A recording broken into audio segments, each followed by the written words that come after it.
Dans sa marche vers Jérusalem, Jésus passait par les villes et les villages en enseignant.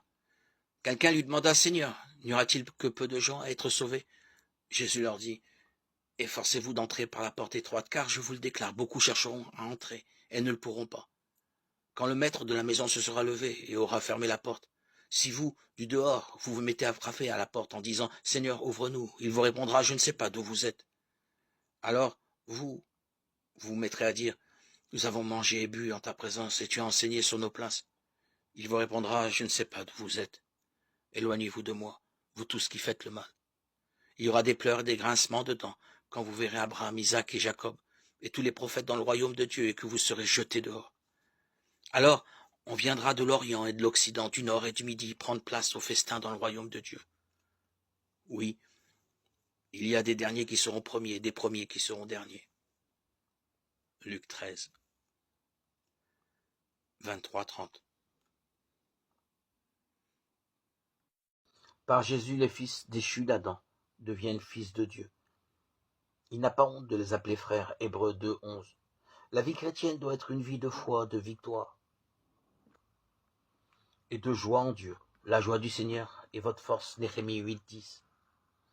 Réjouissez-vous toujours, priez continuellement, rendez grâce en toutes circonstances. Telle est à votre égard la volonté de Dieu en Jésus-Christ. 1 Thessaloniciens 5, 16, 18. Tels sont les fruits de la conversion et de la sanctification biblique. Et c'est parce que le monde chrétien considère avec tant d'indifférence les grands principes de la justice exposés dans la loi de Dieu qu'on rencontre si rarement ces fruits. C'est pourquoi on voit si peu se manifester l'œuvre profonde et durable de l'Esprit de Dieu qui avait caractérisé les réveils d'autrefois. C'est en contemplant que nous sommes transformés, lorsque les préceptes sacrés par lesquels Dieu a révélé aux hommes la perfection et la sainteté de son caractère sont négligés, lorsque l'esprit du peuple est attiré vers les enseignements et les théories des hommes. Comment s'étonner qu'il s'en suive un déclin de la piété vivante dans nos communautés? Ce n'est que dans la mesure où l'on rendra à la loi de Dieu sa place légitime qu'on assistera à un réveil de la foi et de la piété primitive parmi ceux qui professent être son peuple.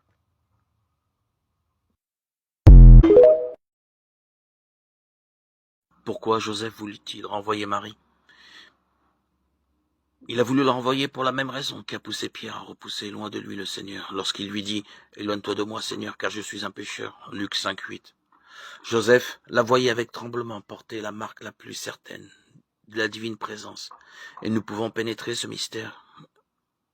Il voulait la renvoyer. Marie fut donc fiancée à un homme dont le nom était Joseph, Luc 1, 27. Selon Matthieu, il n'est pas simplement appelé un homme, mais l'époux de Marie, et à bon droit, puisque nécessairement on le croyait tel. Il a donc dû être appelé l'époux de Marie, parce qu'il fallait qu'on le crût tel, tout comme aussi il a été appelé le Père du Sauveur. De ce titre même simplement circonstanciel dont Dieu l'honora, en voulant qu'on l'appelât et qu'on le crût le Père de Dieu, de son nom propre aussi, qu'il faut traduire sans hésitation par accroissement. Tu peux déduire qui fut Joseph et quel homme c'était. Luc 3, 39.